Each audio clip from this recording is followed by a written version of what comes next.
दुनिया की सबसे तेजी से बढ़ती हुई पार्टी का हिस्सा हैं।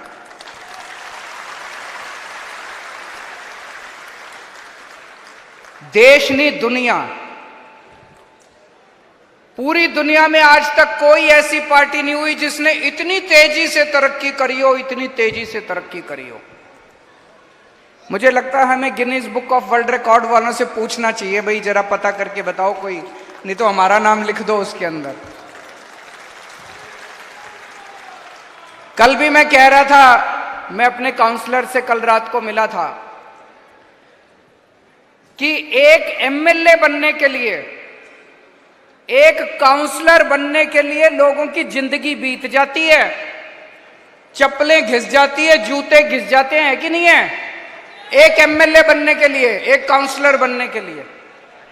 और ये एक पार्टी, छोटी सी पार्टी 10 साल पहले बनी थी, पहले दिल्ली में सरकार बन गई भारी बहुमत से, कांग्रेस की 0, बीजेपी की 3, आम आदमी पार्टी की 67 सीट। छोटी सी पार्टी, 1 साल पुरानी पार्टी।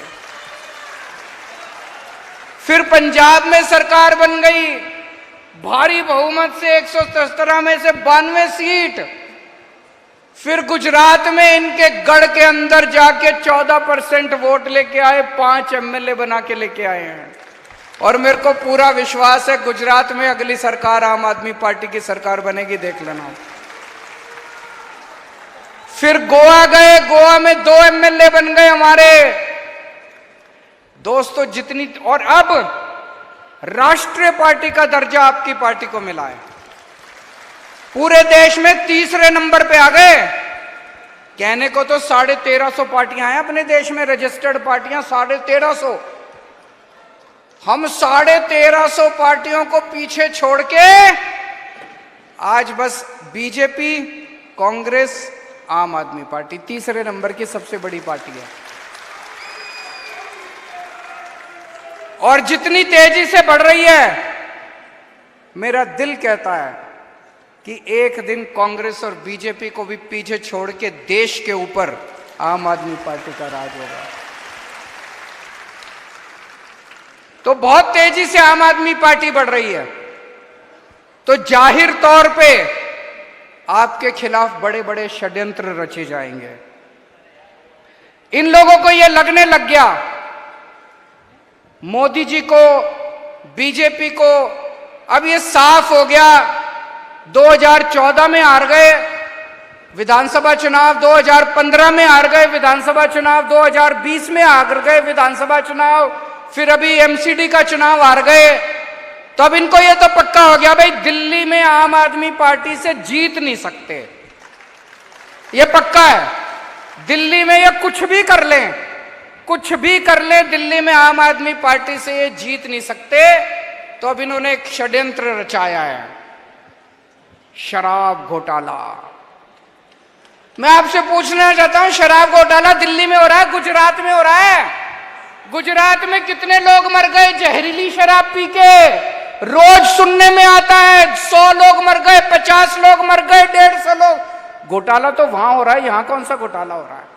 कह रहे शराब घोटाला हो गया, शराब घोटाला हो गया। अभी अखबारों में पढ़ रहा था हरियाणा में इतना बड़ा शराब घोटाला हो गया, दिल्ली में कौन सा शराब घोटाला हो गया? अभी जब सुप्रीम कोर्ट में सुनवाई हुई शराब घोटाले की, जज बार बार पूछ रहा है सीबीआई वालों से, एक तो सबूत दे दो, एक तो सबूत दे दो। कोई तो सबूत, कोई सबूत नहीं सीबीआई के पास, कोई सबूत नहीं ईडी के पास। जज बार बार कह रहे 2 मिनट नहीं टिकेगा तुम्हारा केस। ये शराब घोटाला है। और एक फर्जी शराब घोटाला बना के उन्होंने हमारे संजय सिंह जी को गिरफ्तार कर लिया, सत्येंद्र जैन को गिरफ्तार कर लिया, मनीष सिसोदिया को गिरफ्तार कर लिया, विजय नायर को गिरफ्तार कर लिया, अब ये मुझे गिरफ्तार करने जा रहे हैं। तो इनका मकसद ये है कि किसी भी तरह से आम आदमी पार्टी के टॉप के नेतृत्व को गिरफ्तार करके आम आदमी पार्टी को और सरकार को तितर बितर कर दिया जाए। इस तरह से नरेंद्र मोदी जी दिल्ली के अंदर अपनी सरकार बनाना चाहते हैं। उनको पता है चुनाव में नहीं हरा सकते, उनको पता है, मैं उनको कहना चाहता हूं केजरीवाल को चाहे जेल में डाल दो, जेल से भी जीत जाएगी आम आदमी पार्टी की सरकार।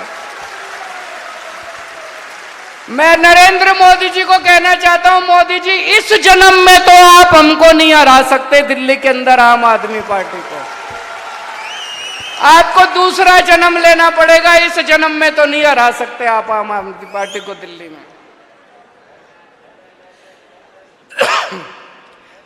इसका सबसे बड़ा कारण क्या है? ये हमें काम में लोग हमारे को क्यों वोट दे रहे हैं, दिल्ली के लोग हमको क्यों वोट दे रहे हैं, पंजाब के लोग हमको क्यों वोट दे रहे हैं, गुजरात के लोग हमको क्यों वोट देने लग गए? केवल काम की वजह से। हम काम करते हैं, जो काम हम करते हैं वो जनता ने आज तक 75 साल में देखा नहीं था। जो काम हमने पहली बार सरकारी स्कूलों को चमका दिया, कभी किसी ने शिक्षा की बात ही नहीं करी राजनीति के अंदर, कभी किसी ने कहा ही नहीं कि हमको वोट दे दो, हम आपके स्कूल बनवा देंगे, कभी किसी ने कहा ही नहीं हमको वोट दे दो, हम आपके इलाज का इंतजाम कर देंगे, स्कूल, अस्पताल, बिजली, पानी, सड़कें, बुजुर्गों की तीर्थ यात्रा, इस तरह का काम कभी किसी ने नहीं देखा था। तो काम में तो ये हमको हरा नहीं सकते। एक भी राज्य नहीं है जहां पे चाहे कांग्रेस हो चाहे बीजेपी हो जिसने हमारे जैसा काम करके दिखाया हो। तो काम में ये हमको हरा नहीं सकते, इसलिए उन्होंने ये पूरा षड्यंत्र रचाया। आपने कभी सोचा कि इतनी तेजी से आम आदमी पार्टी क्यों बढ़ रही है? काम तो कर ही रहे हैं, लेकिन हमारा जो वैल्यू सिस्टम है, आम आदमी पार्टी सच्चाई के रास्ते पे चलती है, ईमानदारी के रास्ते पे चलती है, देशभक्ति के रास्ते पे चलती है। आम आदमी पार्टी इंसानियत के रास्ते पे चलती है। ये हमारा जो वैल्यू सिस्टम है, इसकी वजह से हम इतने अच्छे काम कर रहे हैं और इसकी वजह से आम आदमी पार्टी आगे बढ़ रही है। आज हमारे 4 नेता जेल के अंदर हैं। मनीष सिसोदिया 9 महीने से जेल के अंदर हैं। उनकी धर्मपत्नी को बहुत सीवियर बीमारी है। एक ऐसा शख्स जिसने देश की स्कूल की शिक्षा बदल के रख दी, शिक्षा के अंदर क्रांति लेके आया, उसको इन्होंने जेल में डाल रखा है। सतेंद्र जैन 1 साल जेल के अंदर काट के आए, अभी मेडिकल बेल के ऊपर है। एक ऐसा शख्स जिसने सबका इलाज मुफ्त कर दिया, सबकी बिजली मुफ्त कर दी, वो 1 साल से जेल के अंदर है। उन लोगों ने बहुत बड़ी कुर्बानी करी है, हमारे नेताओं ने बहुत बड़ी कुर्बानी करी है। ये सब नेता, आम आदमी पार्टी के नेता, आप सब लोगों के लिए प्रेरणा स्रोत हैं। उनसे हमें प्रेरणा लेनी है। कभी दिल कमजोर हो जाए, कभी मन में कमजोरी आए, अपने सामने इन सारे आम आदमी पार्टी के नेताओं को रख लेना, जो आज भगत सिंह के रास्ते पे चल के जेल की सलाखों के पीछे देश के लिए लड़ रहे हैं।